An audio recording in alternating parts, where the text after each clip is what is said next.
नमस्कार दोस्तों, स्वागत है आपका हमारे YouTube चैनल पर। अभी हम हिंदी के 100 प्रश्न लेकर उपस्थित हैं आपके बीच, जो विभिन्न परीक्षाओं के लिए बहुत ही उपयोगी सिद्ध होने वाले हैं। UP TET, C TET, UPSI, UP home guard वगैरह में इससे बहुत पूछ सकता है। बीपीएससी टीचर में भी ये बहुत उपयोगी होने वाला है। तो आइए शुरू करते हैं। पहला प्रश्न है आज का, अल्प प्राण ध्वनियाँ कौन सी हैं? तो जो विकल्प दिया है उसमें क और ग अल्प प्राण ध्वनियाँ हैं। अगला है, इत्यादि में कौन सी संधि है? इत्यादि में यड़ संधि है। इति धन आदि इत्यादि। अगला है, चौराहा में कौन सा समास है? तो चौराहा में द्विगु समास है। जिसमें गणना पद आए उसमें द्विगु समास। अगला है, अनुरक्ति का विलोम शब्द क्या होगा? तो अनुरक्ति का विलोम शब्द विरक्ति है। विरक्ति। अगला प्रश्न है, अनुरक्ति का विलोम शब्द विरक्ति। करें निम्नलिखित में से तत्सम शब्द का चयन कीजिए। तो तत्सम शब्द का हो जाएगा मार्ग। रास्ता का मार्ग तत्सम शब्द हो गया। अगला है, कान का कर्ण होता है तत्सम। जो किए गए उपकार को न मानता हो उसे क्या कहते हैं? तो उसको कृतघ्न कहते हैं। कृतघ्न। नास्तिक जो ईश्वर को नहीं मानता है उसको कहते हैं। अगला है, तुलसीदास किसकी काव्य रचना है? तो तुलसीदास, ध्यान रखिएगा, तुलसीदास जो रचना है वो सूर्यकांत त्रिपाठी निराला की है। वो तुलसीदास जी के बारे में उन्होंने रचना दिया था। तो सूर्यकांत त्रिपाठी निराला। अगला है, श्रृंगार रस का स्थायी भाव तो रति होता है। कान फूकना मुहावरे का सही अर्थ क्या है? तो दीक्षा देना या बहकाना। कान फूकना का अर्थ हो जाएगा बी वाला सही है। अगला है, अंधेर नगरी नाटक के रचयिता कौन है? तो अंधेर नगरी नाटक के जो रचयिता है वो भारतेंदु हरिश्चंद्र है। बी वाला सही है।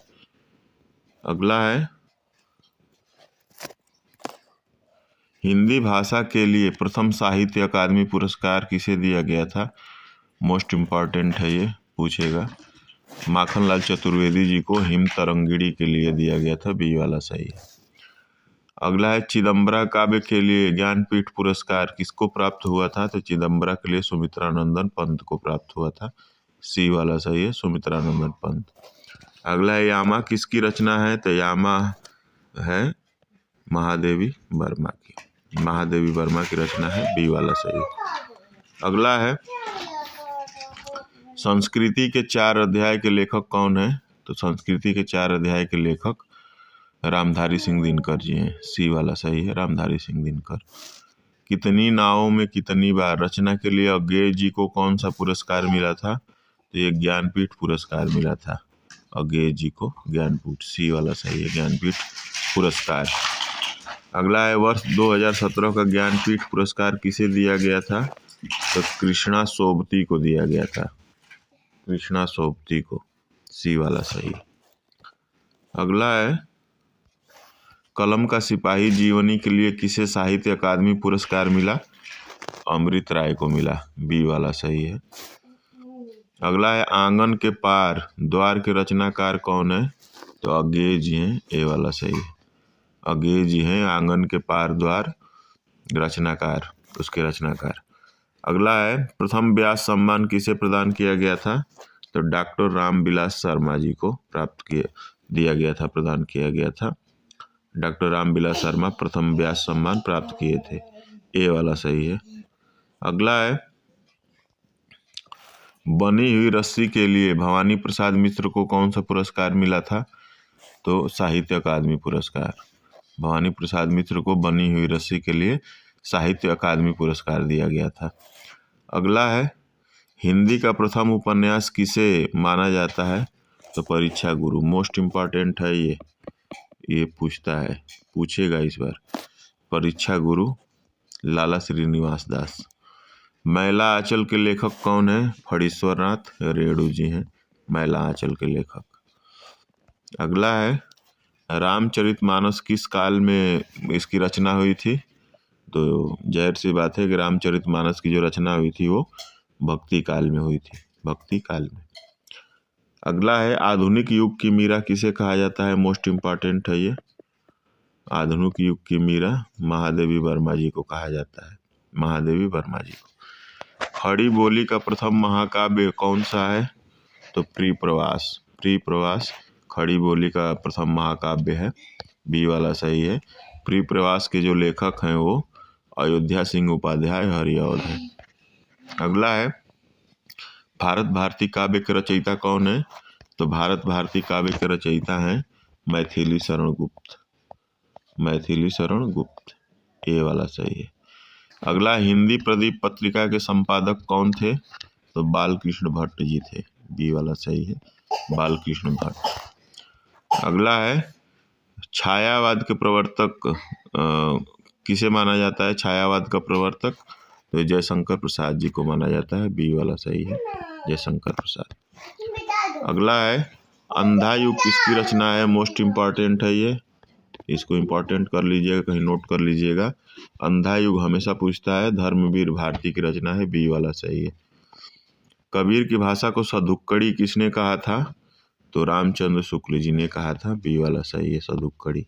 सधुक्कड़ी या पंचमेल खिचड़ी भी कहते हैं कबीर की भाषा को। अगला है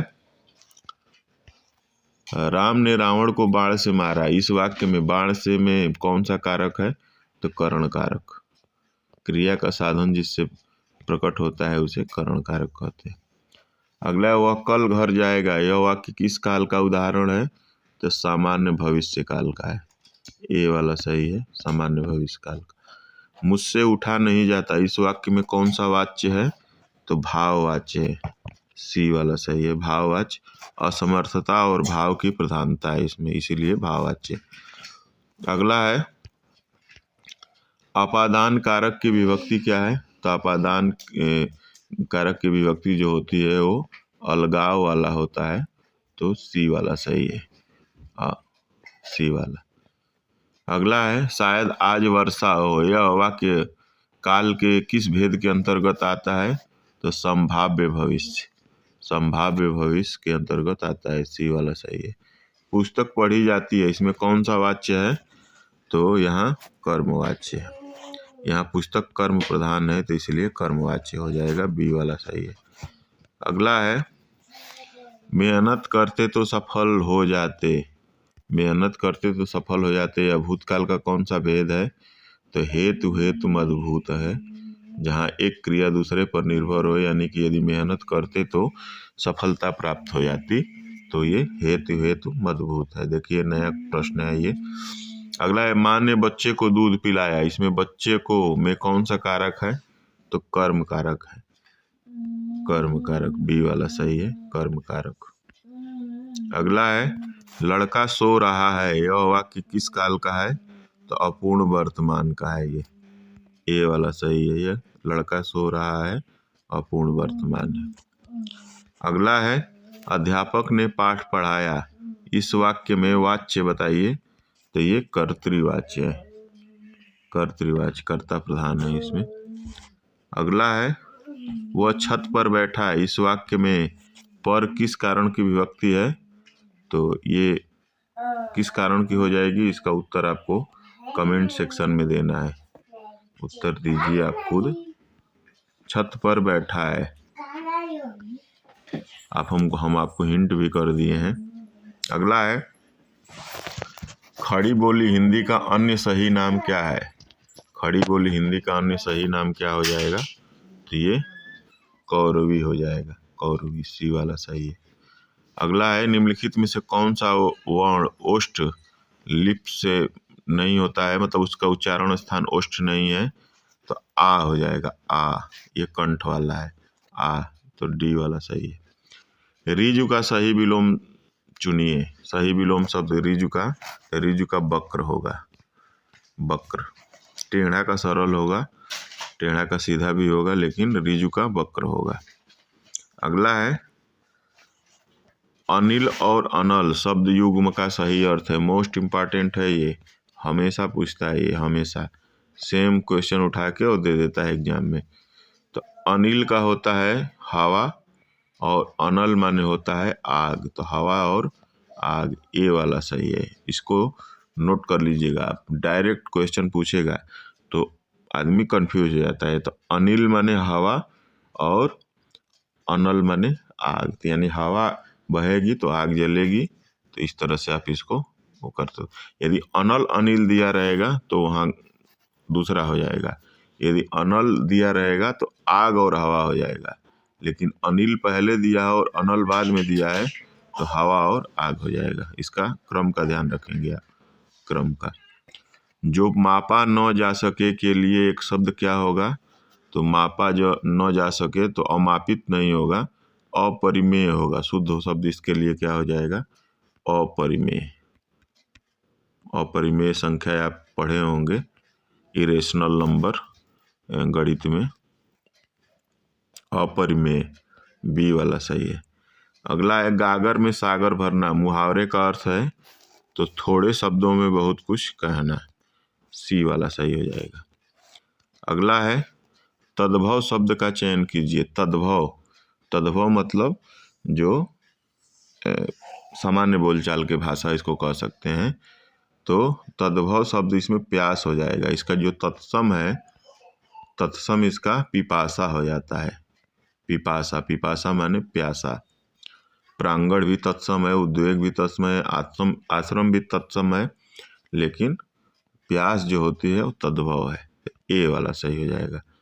अगला है प्रत्युपकार। प्रत्युपकार में कौन सा उपसर्ग है, प्रति है। ये पूछता रहता है हमेशा, प्रति उपसर्ग, बी वाला सही है, बी वाला। अगला है महोर्मी का सही संधि विच्छेद क्या है, तो महोर्मी का हो जाएगा महाधन उर्मी। महाधन, सॉरी, महाधन उर्मी, बी वाला सही है, बी वाला। अगले अमृत का पर्यायवाची शब्द नहीं है, तो अमृत का पर्यायवाची शब्द रसाल नहीं है। रसाल जो है वो आम का पर्यायवाची है, आम का, आम जिससे माजा बनता है वही रसाल।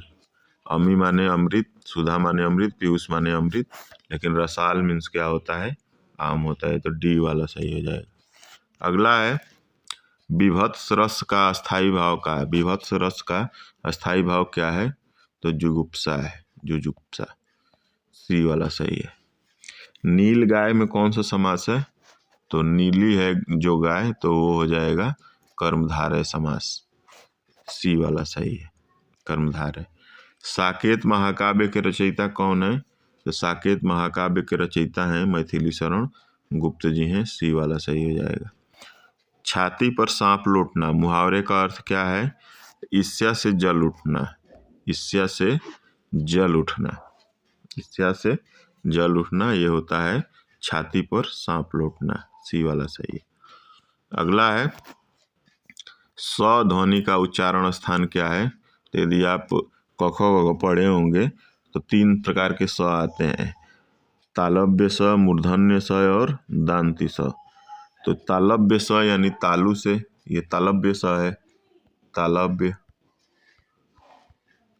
तालव्य स है, तो उच्चारण स्थान इसका तालु से हो जाएगा। स से सल्यम जो लोग पढ़े होंगे वो लोग नहीं दे पाएंगे उत्तर, लेकिन जो तालव्य स, मूर्धन्य स, दांत्य स ये पढ़े होंगे उनके लिए बहुत आसान है ये, तो तालु। अगला है लिंग की दृष्टि से दही क्या है, तो दही क्या है, पुल्लिंग है, दही खट्टा है, पुल्लिंग। अगला है तो बी वाला सही हो जाएगा। अगला है वर्तनी की दृष्टि से। वर्तनी की दृष्टि से शुद्ध शब्द है, तो वर्तनी की दृष्टि से शुद्ध शब्द जो हो जाएगा वो आशीर्वाद हो जाएगा, आशीर्वाद, ए वाला सही है। अगला चौपाई के प्रत्येक चरण में कितनी मात्राएं होती हैं, तो 16 मात्राएं होती हैं चौपाई के प्रत्येक चरण में, सी वाला सही है। अगला है आधुनिक काल का समय कब से माना जाता है, तो आधुनिक काल का समय 1850 ईस्वी से माना जाता है, ए वाला सही है। अगला है घृणा शब्द का विलोम है, तो घृणा का प्रेम हो जाएगा, ए वाला सही है। अगला है शुद्ध वाक्य का चयन करें, तो शुद्ध वाक्य इसमें है वह दंड देने योग्य है, ये गलत है, वह दंड के योग्य है, ये सही है। वह दंड लेने योग्य है, ये भी गलत है। उसे दंड दिया जाना चाहिए, ये भी गलत है, यानी बी वाला सही हो जाएगा। वह दंड देने के योग्य है, बी वाला। अगला है अनुभव के कितने भेद होते हैं? तो अनुभव के 4 भेद होते हैं। 4 भेद, सात्विक, कायिक, वाचिक और आहार्य, ये अनुभव होते हैं 4 प्रकार के। रहीमन पानी राखिए, बिन पानी सब सून, पानी गए न उबरे, मोती मानुष चून। ये तो आप दोहा सुने ही होंगे, आप जब हिंदी पढ़ते होंगे तो रहीमन पानी राखिए में कौन सा छंद है? तो ये दोहा है। रहीम के दोहे आते हैं, तो सी वाला सही हो जाएगा, सी वाला। अगला है राम धीरे धीरे चलता है में धीरे धीरे क्या है? तो ये क्रिया विशेषण है, सी वाला सही हो जाएगा, मोस्ट इम्पॉर्टेंट है ये। अगला है आधा तीतर आधा बटेर, लोकोक्ति का अर्थ क्या है? तो अनमेल मिश्रण, जिसका मेल न हो उसको कहते हैं अनमेल मिश्रण को, बी वाला सही हो जाएगा, आधा तीतर आधा बटेर। अगला है निम्नलिखित में से कौन सा वाक्य शुद्ध है? तो जो शुद्ध वाक्य हो जाएगा, भीड़ में 4 जयपुर के व्यक्ति थे, यही शुद्ध है। अनेकों नहीं होता है, अनेक होता है इसमें, जैसे कि श्री कृष्ण के अनेकों नाम है, ये गलत है, तो ये बी वाला सही हो जाएगा, बी वाला। अगला है वर्तनी की दृष्टि से अशुद्ध शब्द का चयन कीजिए। तो अशुद्ध शब्द क्या होता है? प्रदर्शिनी हो जाएगा, यह अशुद्ध शब्द है, इसका प्रदर्शनी होता है, प्रदर्शिनी नहीं होता है, प्रदर्शनी होता है। बाकी तीनों सही हैं, तो बी वाला अशुद्ध शब्द है। अगला अक्ल पर पत्थर पड़ना मुहावरे का अर्थ है, तो बुद्धि भ्रष्ट हो जाना, बुद्धि भ्रष्ट हो जाना। अक्ल पर पत्थर पड़ना मुहावरे का अर्थ है, ए वाला सही है। अगला है वर्तनी की दृष्टि से अशुद्ध शब्द का चयन कीजिए। तो ये तो हो ही गया था, ये रिपीट हो गया है। अगला है प्रत्युत्पन्नमति, प्रत्युत्पन्नमति शब्द में कौन सा उपसर्ग है? तो प्रति उपसर्ग है, इसको एक बार पढ़ लीजिएगा आप। प्रत्युत्पन्नमति थोड़ा सा कठिन शब्द है, लेकिन आप प्रैक्टिस करेंगे तो हो जाएगा, प्रत्युत्पन्नमति।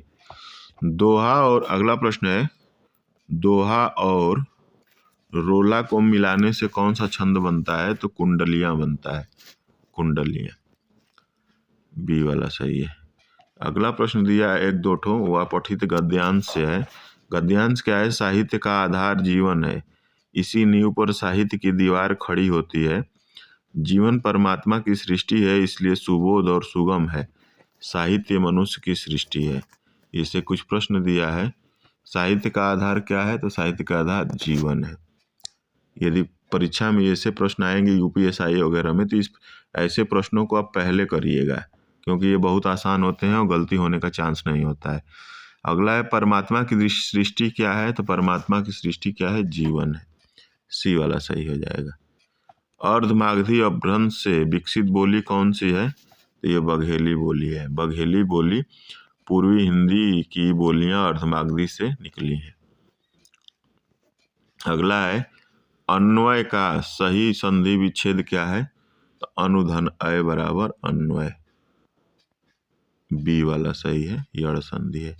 अगला अतियुक्ति अलंकार कहाँ होता है? तो जहाँ बढ़ा चढ़ा कर मिथ्या वर्णन हो वहाँ अतियुक्ति, माने अतिशयोक्ति भी कहते हैं इसको, बढ़ा चढ़ा के किसी बात को बोलना, ठीक है, जहाँ बढ़ा चढ़ा कर अतिशयोक्ति।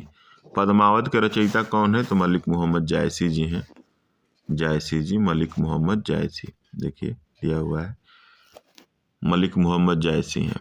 अगला है आँख की किरकिरी होना, मतलब अप्रिय लगना, ये वाला सही है, अप्रिय लगना। यथासंभव में कौन सा समास है? अव्ययी भाव समास है, अव्ययी भाव, सी वाला सही है। मूर्धन्य व्यंजन कौन सा है? तो ये ट है, मूर्धन्य व्यंजन, ट मूर्धन्य व्यंजन है, तो बी वाला सही हो जाएगा। अगला है वह खा रहा था में, खा रहा था कौन सा काल है? तो खा रहा था अपूर्ण भूत काल, बी वाला सही है, अपूर्ण भूत। अपूर्ण भूतकाल है ये। उत्साह किस रस का स्थायी भाव है? तो वीर रस का उत्साह होता है, सी वाला सही है। उन्मेष में किस उपसर्ग का प्रयोग हुआ है? तो उद उपसर्ग का। देखिए ये इम्पॉर्टेंट है, ये सब बहुत लोग ऊन मार के आ जाएंगे यदि होगा तो उद हो जाएगा। अगला है अपेक्षा का विलोम क्या होगा? बहुत आसान है, उपेक्षा। उपेक्षा ये वाला सही है। अगला है अष्टछाप के कवि नहीं है? तो नाभादास नहीं है, सी वाला सही है। छाती पर मूंग दलना का अर्थ है पास रहकर दुख देना, पास रहकर दुख देना। जैसे कोई कहता है कि मैं यहीं रहूंगा, रह के छाती पे मूंग दलूंगा, मतलब पास रहकर दुख देना, सी वाला सही है। अगला है विद्वान शब्द का स्त्रीलिंग क्या होगा? तो विद्वान का होता है, विद्वानी नहीं होता है, विद्यामती भी नहीं होता है, विद्यावती भी नहीं होता है, विदुषी होता है, ये वाला सही है, विदुषी। अगला है शाखा वृग शब्द किसका पर्यायवाची है? शाखा मृग। शाखा मृग देखिए ये बानर है, बंदर, बंदर। ये यूपीएसआई का एग्जाम जो हुआ था 2017 या 18 में, उसमें आया था ये। शाखा मृग किसका पर्यायवाची है? तो शाखा मृग बानर बंदर हो जाएगा, शाखा मृग है ये, शाखा मृग।